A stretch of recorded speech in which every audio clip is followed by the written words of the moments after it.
Dormir es una de las actividades más importantes para mantener el correcto funcionamiento del cuerpo. Mientras dormimos, no solo se descansa, se consolida la memoria y los aprendizajes del día. Se completan ciclos hormonales que regulan múltiples funciones como el ciclo menstrual en las mujeres y, entre otras cosas más, se secreta la hormona del crecimiento, indispensable para niños y adolescentes, así como para la regeneración de los tejidos. Sin embargo, a pesar de la enorme importancia que tiene el sueño para la salud y el bienestar, no suele prestársele la debida atención. Amigas, amigos de Diálogos Fin de Semana, qué gusto que nos acompañen en esta mañana donde acabamos de escuchar cuál es el tema que vamos a tener. El insomnio tiene cura y creo que esta es una fantástica noticia para todas aquellas personas que lo padecen o lo padecemos. Bueno, y déjenme decirles dónde nos encontramos, porque este es un lugar bellísimo, además de emblemático. Estamos transmitiendo desde la Biblioteca Vasconcelos, aquí en la zona norte de la Ciudad de México, y pues bueno, estamos muy contentos de estar aquí para disfrutar de este importante tema. ¿Ustedes qué tal? ¿Padecen el sueño o lo disfrutan? ¿O literalmente se convierte en una pesadilla? Bueno, pues hoy, de la mano de nuestros especialistas, vamos a conocer, a definir perfectamente qué es el insomnio y cómo se puede curar y cuáles son las distintas causas que pueden provocar dicho trastorno. Así que con esto vamos a comenzar presentando a los invitados que nos acompañan. Está con nosotros hoy el doctor Ulises Jiménez Correa. Él es responsable de la Clínica del Sueño en la Ciudad Universitaria de la UNAM, licenciado en Psicología y maestro en Psicobiología y doctor en Biología Experimental. ¿Cómo estás? Muy buenos días, Ulises. Bien, muchas gracias por la invitación. Un placer tenerte aquí. Doctor Víctor Pella Cruzado, él es neurólogo especialista en medicina del sueño, director de la clínica especializada en epilepsia y sueño. Muy buenos días, doctor. Muchas gracias por la invitación. Un placer. Doctor José Roberto Álvarez Miranda, psiquiatra y especialista en medicina integral. Dije Álvarez otra vez y es doctor José Roberto Alavés Miranda, psiquiatra y especialista en medicina integral del sueño. ¿Cómo estás? Muy buenos días. Muy bien, muchas gracias por invitarnos. No, pues es un placer tenerlos aquí. A ver, me gustaría comenzar, desde luego, pues definiendo qué es, para entenderlo todo el mundo muy bien, qué es el insomnio, de qué se trata y a partir de qué edad se puede presentar. Bueno, hay diferentes síntomas del insomnio. Podríamos hablar de la dificultad para empezar a dormir, también de que la gente se queja de que despierta varias veces durante la noche y no puede volver a dormir con facilidad, o quizás un acortamiento muy importante del tiempo de sueño. A veces uno se podría despertar a las 2 de la mañana, ya no puede dormir, así se tuviera que levantar a las 7, a las 8 de la mañana. Entonces son los tres síntomas principales que se presentan en la noche en relación al insomnio. Pero también durante el día viene la dificultad para levantarnos, viene el cansancio desde las primeras horas de la mañana y algunos, cuando están en una situación un poquito más tranquila, de cierta quietud, viene la necesidad de dormir. Y bueno, pues insomnio se puede presentar desde los primeros meses de vida. No se habla de insomnio antes de los 6 meses porque todavía no se ha madurado el ciclo de sueño, de manera que todavía el sueño no está acoplado con la noche y la vigilia con el día. Pero a partir de los 6 meses ya se esperaría que hubiéramos madurado nuestro ciclo de sueño y vienen los insomnios, por ejemplo, de aquel bebé que solo puede dormir en los brazos de su mamá o solo se puede dormir si le dan mamila. Esos son insomnios provocados por estilos de crianza. Entonces ve el tema, o sea, no es hablar de no puedo dormir. La importancia de una clínica de sueño pues tiene que ver con valorar aspectos desde la neurología, desde la psiquiatría, desde la psicología, incluso otros ámbitos de la medicina que nos permiten pues tener un diagnóstico adecuado para que la gente esté bien. Por supuesto. Y es que es impresionante entonces darnos cuenta que si desde los 6 meses de edad ya comienza a madurar más o menos el estilo y forma de sueño que vamos a tener, entonces nos lleva a preguntarnos, hay personas que dicen que con 4 horas de sueño, que con 5 o solamente con 9. Es variable, depende de la edad, ¿no? Depende de la edad, por ejemplo, entre más o menos El primer mes, a los 3 meses, los niños duermen 20 horas. Luego, al año, los niños están durmiendo aproximadamente 12, 14 horas. A los 6 años, duermen 8 horas. Entonces, eso es lo normal, ya es como un adulto a partir de los 6 años. Eso es muy importante, que nosotros sepamos cuántas horas debe de dormir esa persona, ¿no? Ahora, hay diferentes tipos de insomnio. Hay un insomnio que se le llama agudo, quiere decir que por alguna causa es de menos de un mes. Por alguna causa esa persona no puede dormir, que casi siempre es por una cuestión de estresante, es una cuestión de una pérdida de alguna persona, del novio, la novia, preocupación económica, pero después viene el problema, lo que se conoce como el insomnio crónico. Y el insomnio crónico es ocasionado por enfermedades neurológicas, por enfermedades psiquiátricas, por dolor, por enfermedades metabólicas, enfermedades gastrointestinales, etcétera. Claro, claro. En el caso, por ejemplo, de la química del cerebro, ¿qué tan común es? Me platicaban fuera antes de comenzar este programa que aproximadamente un 40% de la población padece de insomnio. De este 40%, ¿cuántas personas químicamente tienen una afectación? Pues ahí tal vez no haya un número exacto, pero seguramente una gran proporción de ese 40% ya hay algunas alteraciones a nivel de la química cerebral. Muchas veces el insomnio es secundario a una costumbre o una mala costumbre, por decir, el uso de algunos dispositivos electrónicos, el estar muy tarde viendo la televisión, ahora que es muy común hacer estos maratones de series y demás. Ese tipo de costumbres o de conductas pues llevan a la alteración del sueño y podría en algunos pacientes identificarse como insomnio. Si eso se hace persistente, se empieza a ver ya modificaciones a nivel del funcionamiento cerebral y puede ocasionar que ya sea crónico, como mencionaba el doctor. Y entonces, aun cuando la persona ya dejó el celular o ya no está viendo la televisión por la noche, se le dificulta poder empezar a dormir porque el funcionamiento cerebral ya no es adecuado y lo lleva a síntomas de insomnio. Claro. ¿Podría decirse entonces que hay un promedio de horas de sueño para todas las personas o esto es un caso individual? Es individual, es individual. En adultos se acepta que sea un rango, a lo mejor entre 6 y 9 horas, pero cada persona tendrá sus características y sus necesidades. Hay un dato que es como muy común, todos decimos es que hay que dormir 8 horas y hay personas que se obligan a dormir esas 8 horas y hay quienes no necesitan esas 8 horas para ser saludables, inclusive podrían dormir 7 o como les mencionaba 6, y con eso podría ser suficiente. Menos de 6, sí, ya definitivamente ya es poco. Claro. Entonces podría llevar a un trastorno. Claro. Déjame adormecer este primer bloque, mi querido José. Vamos a hacer una pausa y regresamos.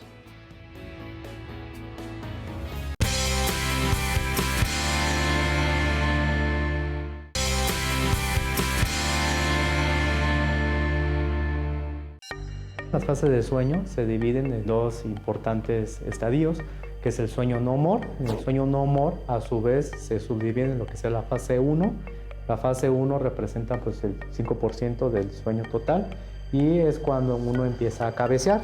La fase 2, que es el sueño también ligero, en el cual ocupa aproximadamente como el 50% del tiempo total del sueño, y lo que sea la fase 3 de sueño, que es la fase de sueño profundo, que ocupa aproximadamente el 20% del tiempo total del sueño.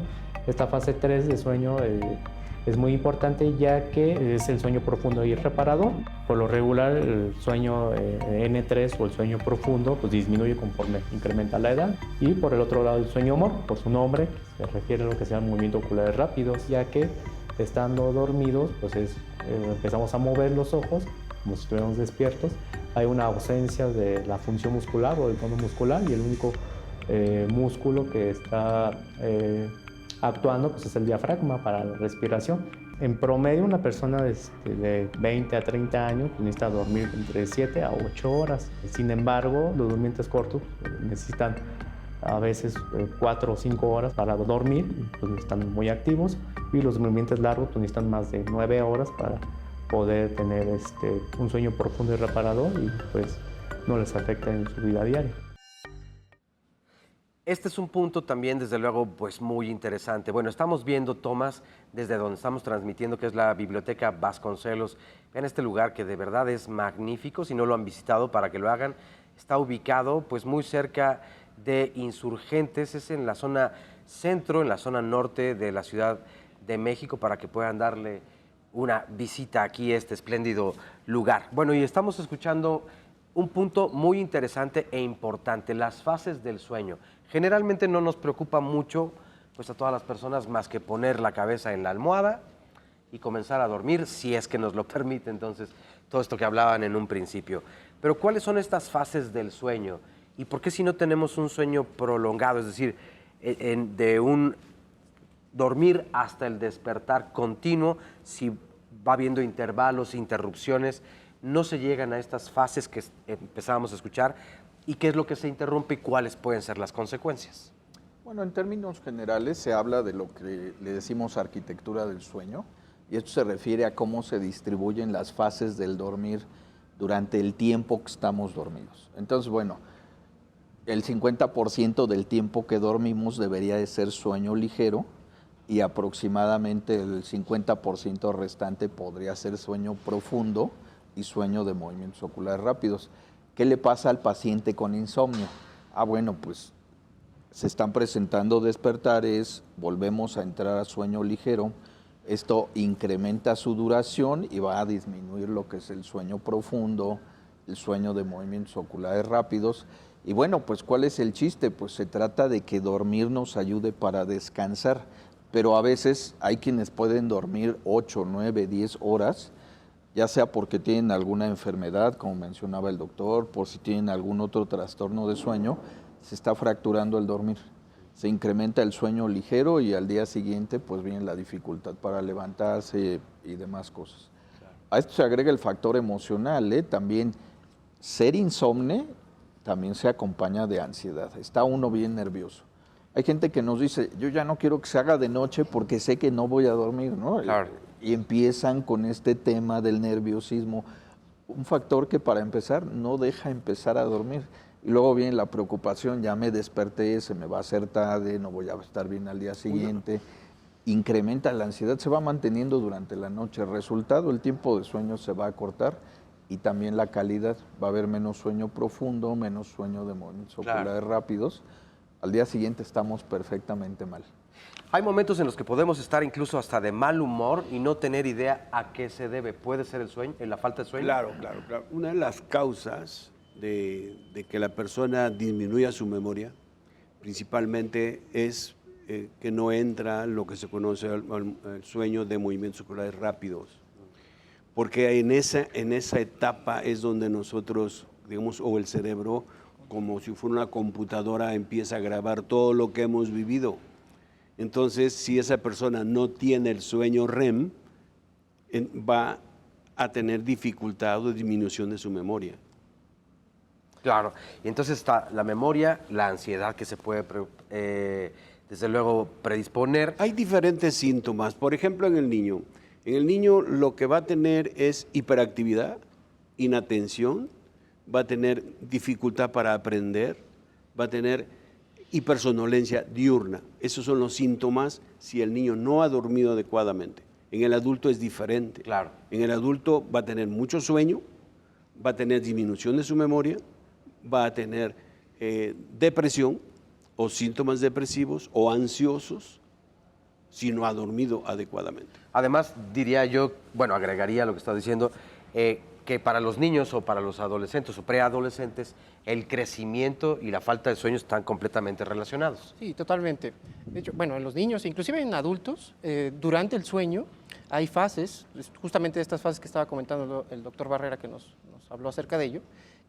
Hay fases donde se secretan hormonas y esas hormonas son necesarias para el buen desarrollo y crecimiento de los niños y en la vida adulta inclusive para el buen funcionamiento de diferentes órganos y sistemas. Una de ellas, y se hablaba ahí, es la hormona del crecimiento. Entonces, en efecto, yo recuerdo que mi abuela me decía, si no duermes, no vas a crecer. Y creo que eso es algo muy común. Y es parte del conocimiento popular y es cierto. Claro. O sea, un buen dormir lleva a que los niños puedan crecer y desarrollarse adecuadamente. Yo soy parte de las consecuencias precisamente de la falta de sueño.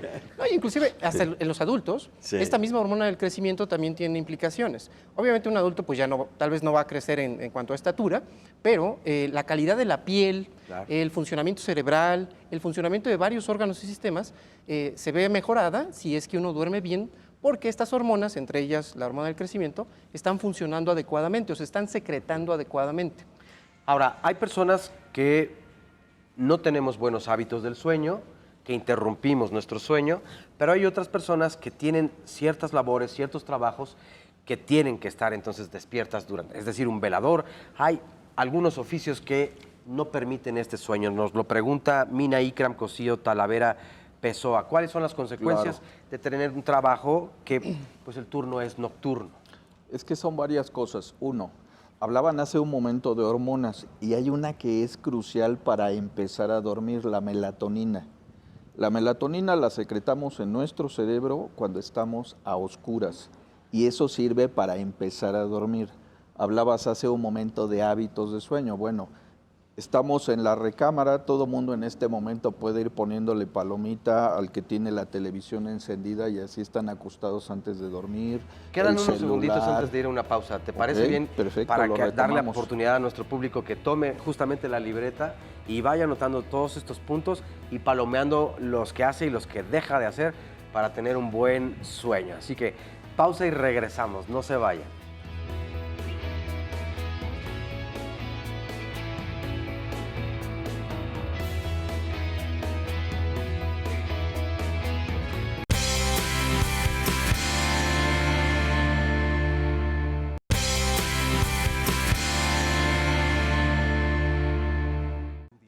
Bueno, continuamos aquí desde la Biblioteca Vasconcelos.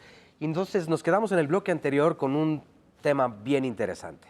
Vamos a ver cuáles son las cosas que ustedes cumplen para darse cuenta si están viviendo con este trastorno, si están viviendo con el insomnio. Entonces nos decías. Hablábamos de, pensemos en una recámara, cuánta gente no vemos la televisión acostados antes de dormir, usamos el celular antes de dormir, la tableta, la notebook, etcétera, etcétera. El exceso de conectividad, el exceso de estimulación de la luz en el espectro azul le llaman, pues bueno, ese va a ser un factor que desde lo primero, la parte emocional, dependiendo de lo que estemos viendo en redes o lo que sea, eso ya puede que no nos deje dormir. La noticia del bombazo en tal lugar, murieron tantas personas. Punto 2, la estimulación luminosa. Entonces, bueno, a veces uno quiere apagarlo todo, pues ya hay oscuridad, pero en ese momento no hay melatonina. Aunque uno quiera dormir, no se va a poder. Pero viene otro tema. Vivimos en una sociedad que cuenta con energía eléctrica a las 24 horas y entonces hay sectores que no se detienen. Los hospitales, seguridad, transporte son ejemplos. Y eso ha hecho posible que tengamos trabajadores nocturnos, gente que está en rotación de turnos, gente que está en jornada extendida. Y justamente, pues si hay iluminación a deshoras, pues también nuestros ritmos biológicos se van a trastornar y uno de ellos es el sueño. Pero vienen también alteraciones del apetito, por ejemplo, la gente ya no puede comer en horarios adecuados, viene una serie de complicaciones. Entonces, existe el diagnóstico trastorno de sueño por horario de trabajo. Imagínate lo importante. ¿Quién entra ahí? Pues bueno, gente que entra a trabajar a las 11 de la noche, sale a las 6 de la mañana, por ejemplo, quieren dormir a las 8 de la mañana, su cena es a las 7 de la mañana. Imagínate el desorden, Sí, ¿no? sí, sí, sí. Su desayuno es a las 2 de la tarde. Que incluso fíjate que hay una alternativa, y no solamente en un país, pero uno de ellos es Argentina, donde hay personas que tienen un horario distinto y dicen, vamos a redistribuir todos los horarios porque es un caos circular en la mañana y por la tarde. Entonces, hagamos vida también nocturna y entonces hay tiendas de autoservicio que están abiertas las 24 horas, lo mismo que las bibliotecas, algunos cines, para las personas que deciden entonces hacer una vida nocturna. Pero entonces dirían ustedes, no es recomendable, no es saludable para cualquier ser humano. Lo que pasa es que cuando una persona no ha dormido adecuadamente, se está moviendo, por ejemplo, para un lado, para otro lado, ¿no? Está como acostado, está haciendo como si fuera ejercicio. Entonces al estar, eso se llama el síndrome de piernas inquietas, se está moviendo la pierna, la otra siente que le quema, etc. Le da comezón. Le da comezón. Entonces, es como si estuviera haciendo ejercicio. Entonces, esa persona va a desarrollar hipertensión arterial. Entonces, eso más que no se puede dormir o que el movimiento de las piernas le impide dormir, entonces eso es un problema para esa persona, la hipertensión arterial. Claro. Luego, esa persona que tiene hipertensión arterial puede tener otras enfermedades que se llaman la apnea del sueño, que hay persona que ronca, que no puede respirar y eso puede producir el insomnio también. A lo mejor lo hemos escuchado varias veces, la apnea del sueño.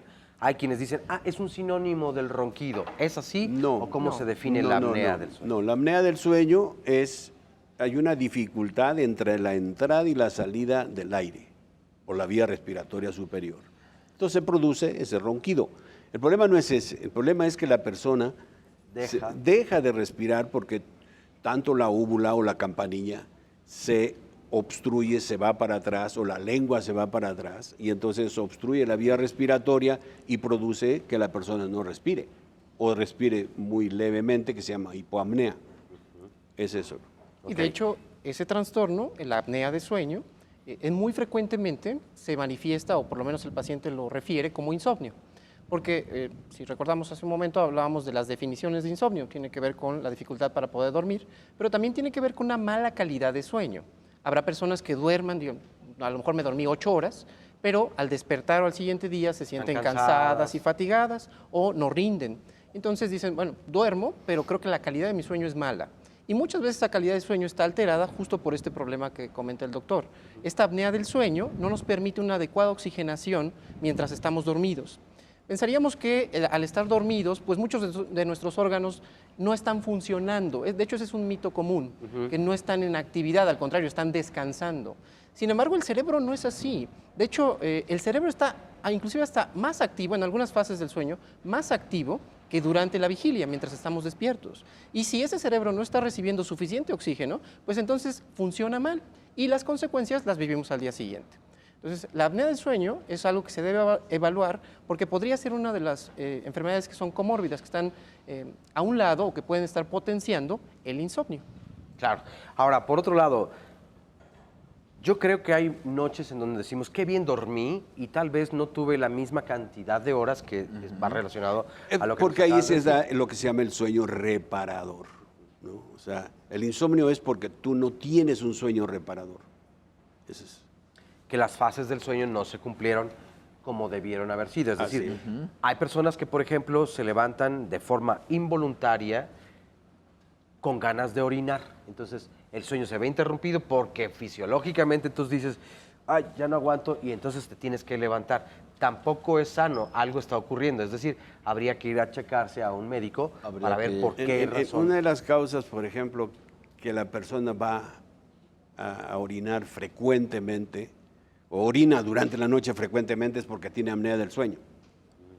Eso es un síntoma frecuente de los pacientes que tienen apnea del sueño. Aquel paciente que ronca, deja de respirar y va frecuentemente al baño. Por supuesto.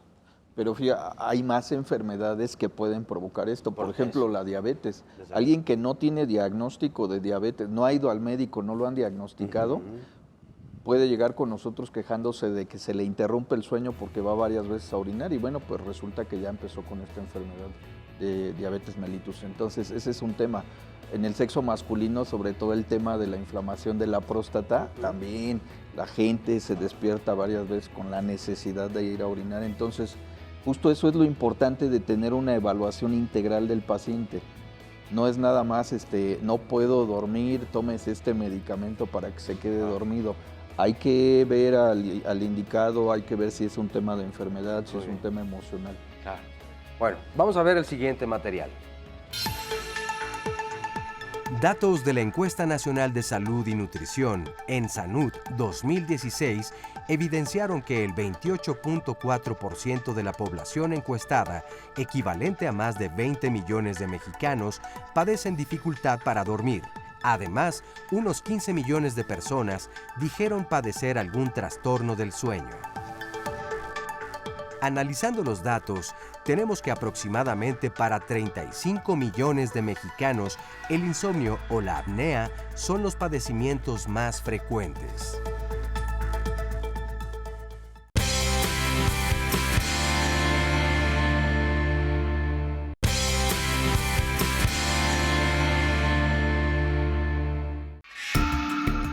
El diagnóstico del insomnio es generalmente clínico y en ocasiones por exclusión. El médico lleva a cabo un examen físico y hace preguntas acerca de los medicamentos actuales que está tomando el paciente y la historia clínica completa que incluya la historia de los hábitos de sueño, apoyada por un registro de sueño realizado por el paciente y o por la información de la pareja o familiar. Bueno, la buena noticia es que para este trastorno de sueño, para el insomnio, existe una cura, sí, desde luego. Pero ¿qué es lo que tenemos que tener? Pues un tratamiento integral. Ir a una clínica del sueño donde se analizarán todas estas cuestiones. Decíamos hace rato, bueno, la orina puede ser provocada no por el insomnio, sino puede tener algunas otras consecuencias o venir de otra enfermedad. Por eso el tratamiento integral es importante. Pero también el dar la información. Lo más importante es el diagnóstico. El diagnóstico, un buen diagnóstico. Que puede ser el diagnóstico clínico o puede ser el diagnóstico con un equipo que se llama polisomnografía, donde medimos diferentes variables cerebrales, la respiración, movimiento de tórax, movimiento de piernas, la oxigenación, y eso nos da, y lo importante es grabarlos, por ejemplo, a esos pacientes. Entonces eso nos va a permitir exactamente hacer un diagnóstico. Aproximadamente con la polisomnografía estamos haciendo un 80-90% del diagnóstico de estos pacientes que tienen un insomnio crónico. Ahora, a mí me gustaría hacer una propuesta para todo nuestro auditorio, a ver qué les parece a ustedes. Es común, ya lo decían, que está pues el televisor, la pantalla y en la habitación donde dormimos, generalmente uno o dos o muchos más dispositivos conectados. Muchas personas utilizamos el teléfono celular para la alarma del día siguiente y entonces está cerca de nosotros. Además de que está conectado pues el DVD o el teatro en casa o una y otra, y hay 6, 7 o 8 o hasta más aparatos conectados en la habitación donde dormimos. La generación de electricidad en torno a nosotros puede tener una afectación en la calidad del sueño. Otra, si tenemos estas lucecitas, estos foquitos de cada uno de los Eso sí aparatos nos va a estar despertando. que está frente a nosotros, pero tenemos otro a la izquierda, otro a la derecha, en fin, todos estos, si los sacamos de nuestra habitación, nos va a provocar una mejora en la calidad de nuestros sueños. Totalmente. Sí, por supuesto. Sí, totalmente. Por supuesto. De hecho, parte de lo que mencionas es algunas medidas que se conocen como medidas de higiene de sueño.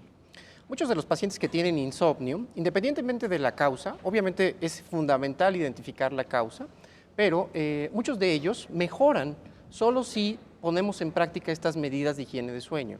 De hecho, se ha descrito que hasta el 50% de estos pacientes, o sea, uno de cada dos que tiene insomnio, podría mejorar solo con estas medidas. Y tienen que ver justamente con el control de algunas situaciones ambientales.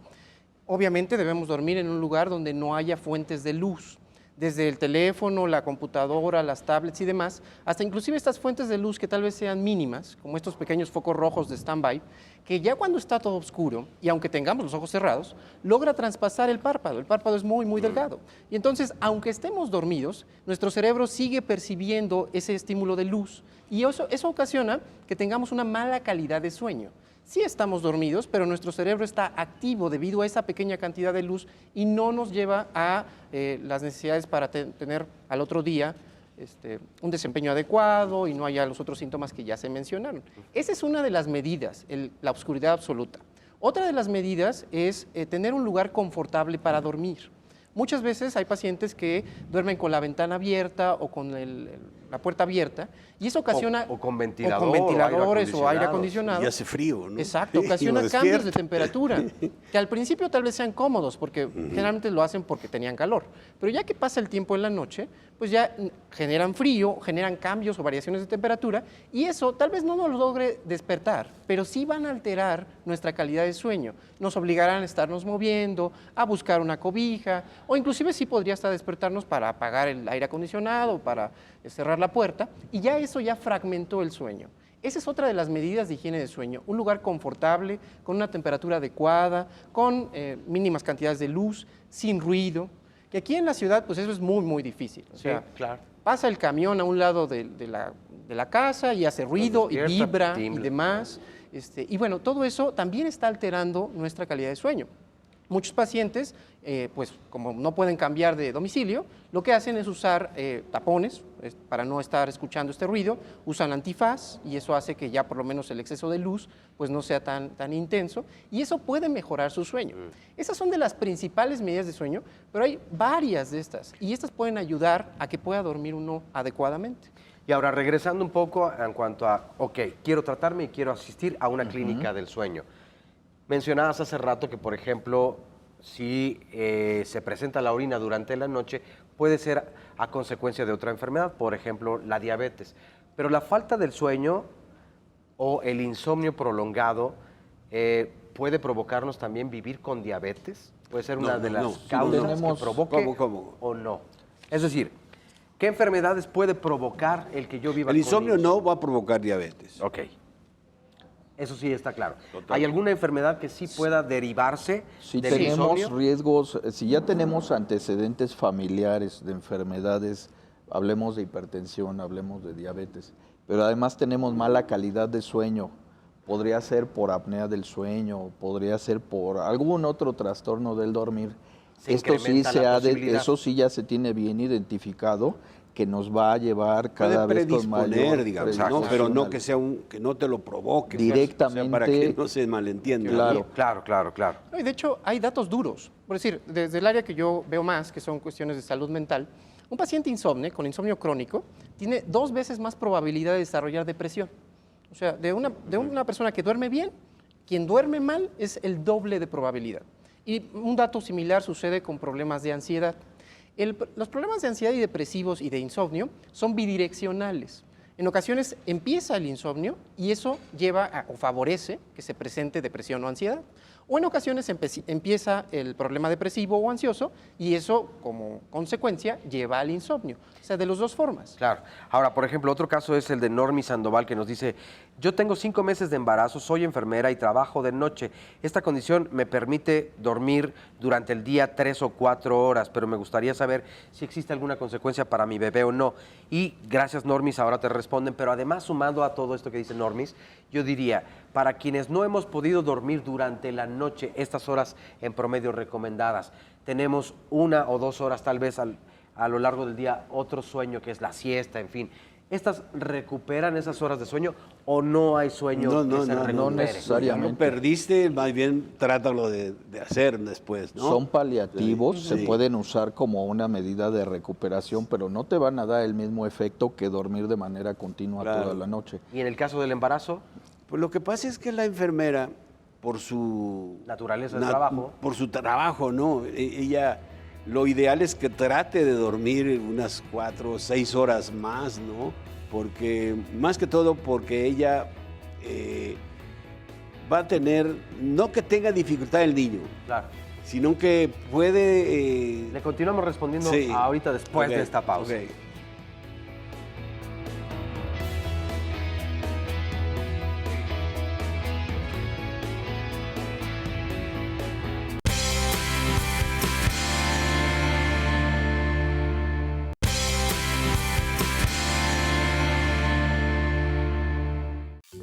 Las medidas de higiene de sueño son aquellas conductas que nosotros le indicamos al paciente que presenta insomnio. ¿Con qué finalidad? Con la finalidad de que éste pueda iniciar y mantener el sueño. Estas medidas, ¿en qué van encaminadas? Van encaminadas en retirar el nivel de ansiedad que presenta el paciente dentro de la cama.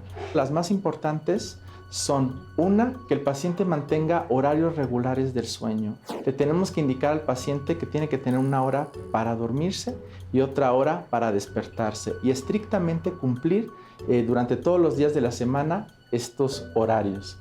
También la otra es ir a la cama lo más relajado posible. ¿Qué le indicamos al paciente? Darse una ducha antes de dormir. Posteriormente, quitar los relojes de la habitación. Los relojes de la habitación son un objeto que solamente nos va a causar estrés. La otra medida es indicarle al paciente que tiene que respetar la cama. Es decir, muchas veces utilizamos la cama para comer, desayunar, hacer las cuentas, estudiar y luego pasamos de 6 a 7 horas en la cama y queremos regresar en la noche a querer dormir a ese lugar donde ya estuvimos tanto tiempo. Inclusive ya no se hace cómodo, por lo cual le indicamos al paciente que vamos a utilizar la cama para dormir. Y es que constantemente le faltamos el respeto a la cama, ¿verdad? Hacemos 1000 cosas y a veces lo menos que hacemos es dormir. Es que Pero la cama es estamos para dormir. para dormir. Si uno no puede dormir, mejor levantarse, ir a la sala, leer algo, ver la televisión o lo que tú quieras, ¿me entiendes? Y estas recomendaciones de, por ejemplo, estar relajados sirven muy bien. Claro. Yo recuerdo que en alguna época de mi vida lo último que hacía antes de dormir era hacer ejercicio. Pues era una de las razones por las que evidentemente no podía Claro. conciliar el sueño pronto. Claro. Pero nos quedábamos en el caso De la mujer. de la mujer enfermera. O sea, sí, lo recomendable es que duerma un periodo mínimo de Mayor, claro, de 6 claro, horas claro, a 8 horas. claro. Porque puede haber Puede- embarazo. De alto riesgo puede ser un parto prematuro, puede nacer ese niñito muy pequeñito, ¿no? Claro. Entonces sí es un tema importante Sí, claro. a tener en Inclusive, consideración. Aquí es creo que conveniente hacer esta acotación. Precisión. Aquellas personas que tienen este tipo de trabajos que requieren que por la noche se esté desempeñando su actividad, tienen mayor riesgo, no solo, como comentaba el doctor, de problemas en el mismo embarazo, también en otras enfermedades. Justo recuerdo ahora, hay un estudio en enfermeras, que aquellas enfermeras que tienen el turno nocturno, se fue al doble el riesgo de cáncer de mama. Esto es un estudio en una ciudad europea, pero bueno, ese es otro de los factores que puede estar involucrado en una enfermedad severa. Inclusive ellos recomiendan que pues, obviamente se tenga mayores cuidados para estar más al pendiente en este grupo de enfermeras para evitar que si hay algún problema maligno, pues que vaya a evolucionar más rápidamente. Y ese factor de que estén trabajando por la noche, pues es uno de los determinantes. Por ejemplo, al no tener una buena calidad del sueño, ¿se puede perder la masa muscular? Sí, un poco en el sentido de que nos hacemos sedentarios. No hemos dormido bien, al día siguiente pues no vamos a tener ganas de hacer ejercicio. Pero quisiera regresar un poquito al tema del trabajo nocturno. Mira, otro de los riesgos importantes son los accidentes. Accidentes en el trabajo, durante la jornada de trabajo O son mucho más automovilísticos, frecuentes. ¿no? Exacto. Y luego los automovilísticos. Estamos revisando la estadística de accidentes vehiculares del INEGI y lo estamos analizando respecto a los días de la semana, y también respecto a las 24 horas. Hay accidentes que se han identificado que están relacionados primordialmente con quedarse dormido, perder el carril, chocar con un objeto fijo, choque por alcance. Vemos frecuentemente gente que se duerme en los semáforos. Sí. Entonces, imagina, trabajaste de noche, llevas varias noches trabajando así, te falta tiempo de sueño en casa, porque además la gente a veces busca dobletear, ya salieron del trabajo en la noche y luego agarran el taxi. Entonces, ese es un riesgo muy importante. Claro. Recién tuvimos un paciente que se quedó dormido en carretera, él es chofer de una empresa de transporte de carga, se ocasionó un accidente tremendo con consecuencias fatales. Entonces, sí es muy importante respetar el sueño. El sueño no es una pérdida de tiempo, es una necesidad vital, igual que comer, igual que tomar líquidos. Si nos está faltando tiempo y calidad de sueño, o nos vamos a enfermar, o tenemos riesgo de algunas otras enfermedades, como decía el doctor, cáncer podría ser, pero uno de los riesgos inminentes y a corto plazo es que nos vamos a quedar dormidos en cualquier lugar.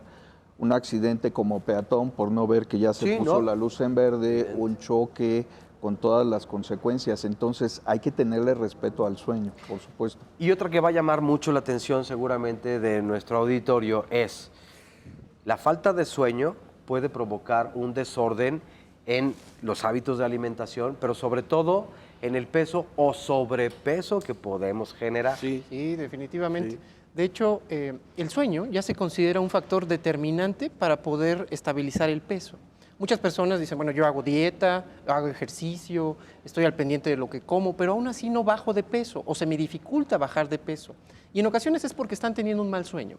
El sueño también está relacionado con el metabolismo. Si uno no duerme bien, el metabolismo se hace lento y eso ocasiona que sea más difícil poder perder grasa o perder peso excesivo. Entonces sí, definitivamente. Y no solo eso, quien duerme más, no solo se le dificulta, sino que seguramente nos ha pasado. Dormimos mal, y al día siguiente o en esa misma noche nos da hambre.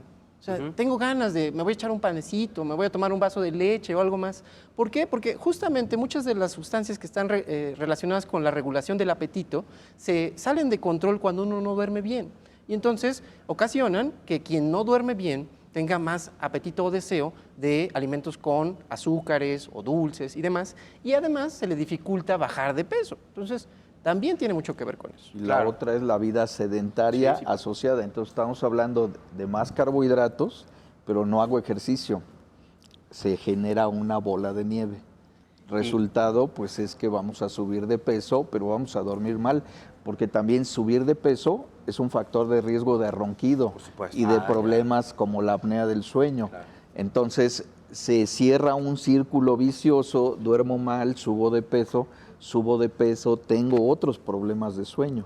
Hay que romper ese círculo, es muy importante. Por supuesto, lo digo con respeto porque es una broma que se ha generalizado, pero durante algún tiempo le decían, pues es que a mí ya me dio el mal del puerco, ¿no? Que entonces como, pero me siento cansado y entonces para reposar me voy a dormir, pero me levanto con un poco de hambre y se repite el ciclo. Hay que romperlo completamente y comenzar con nuevos hábitos. A ver, ¿cuáles son los tratamientos entonces con los que puedo comenzar? Primero es identificar que sí, efectivamente... ¿Cuál es el diagnóstico? ¿Cuál es el diagnóstico? Tener un buen diagnóstico. Así es. Para ello, entonces, tengo que ir con qué especialista.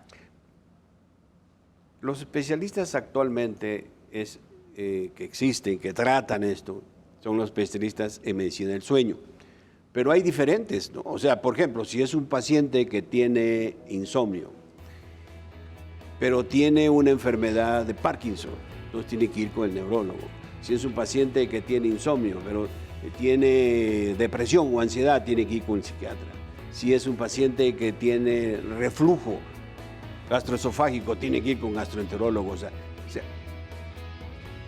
depende del diagnóstico. Claro. Hay diferentes especialidades o subespecialidades que pueden intervenir. No es nada más uno solo. Claro. Pausa y volvemos.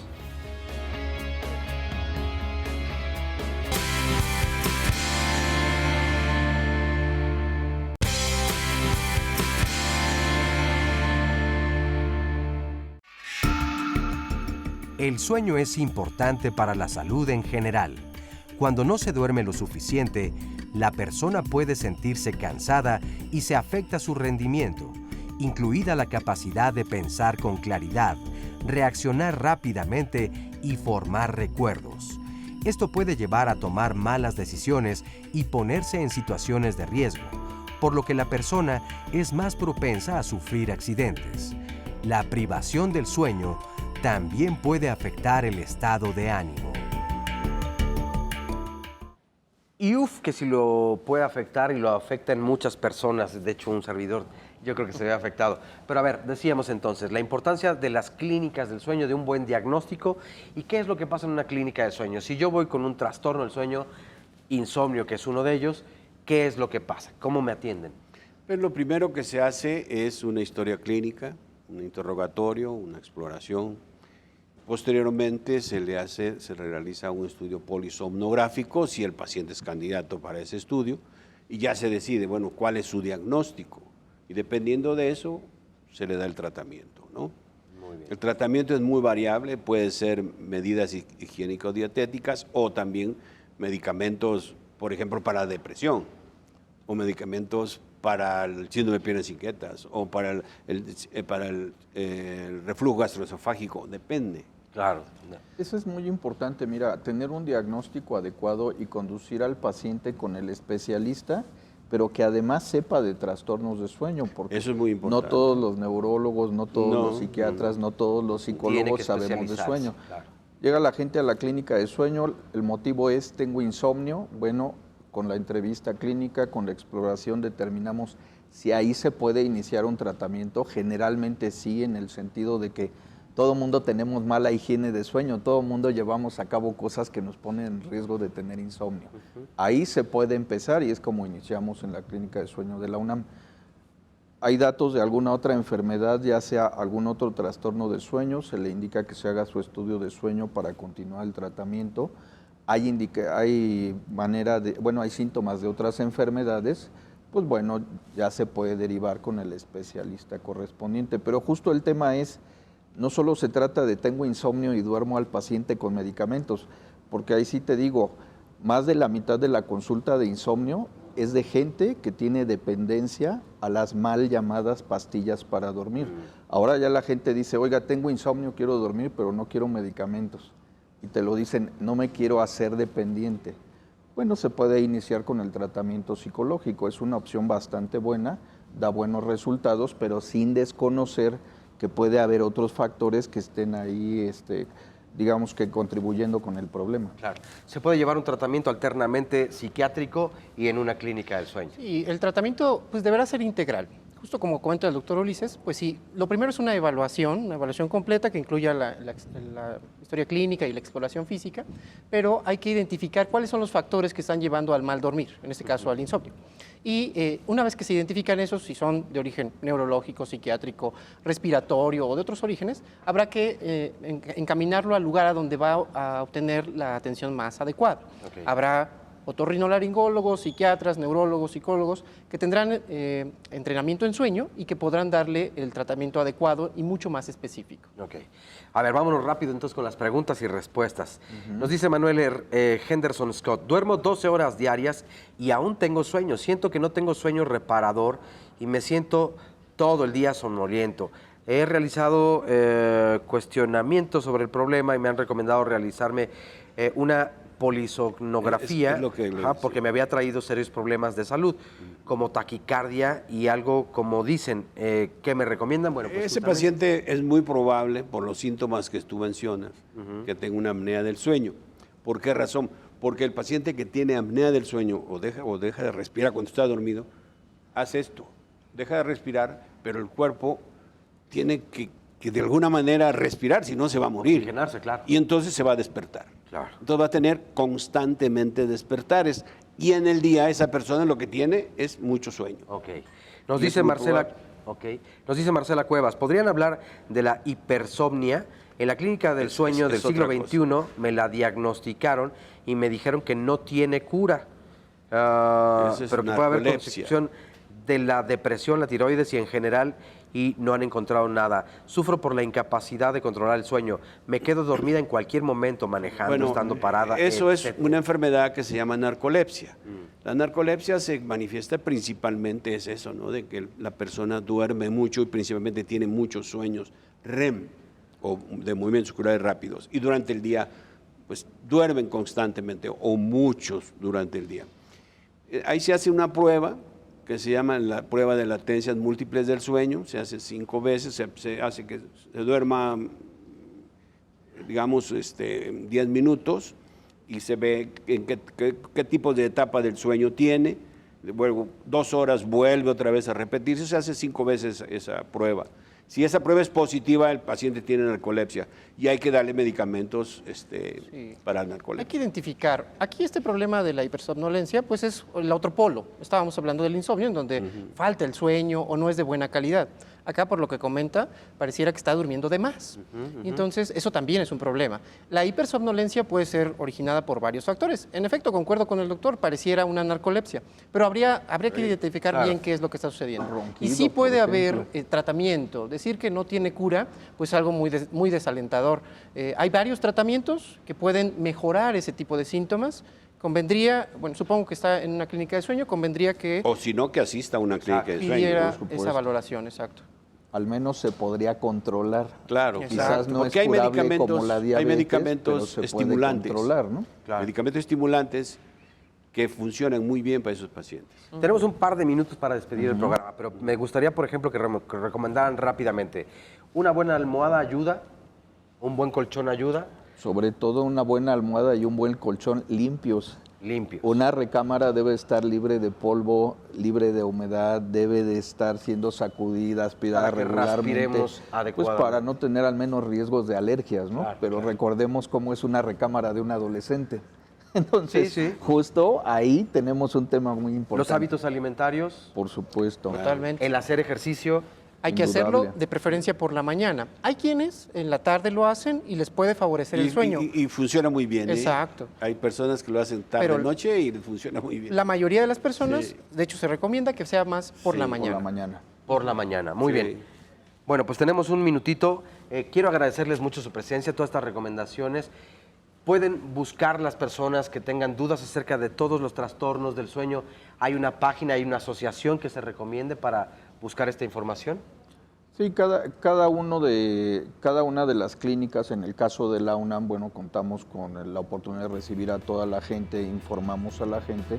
Y bueno, pues lo importante es no aguantarse los síntomas de los trastornos de sueño. perfecto. Todo o se puede curar o se puede controlar. Pues esa es la buena noticia y nosotros queremos agradecerles desde luego su atención. Queremos agradecerle también a la Biblioteca Vasconcelos el permitirnos estar aquí en este maravilloso lugar. Les deseamos un muy buen fin de semana y nos vemos muy pronto aquí en Diálogos en Confianza.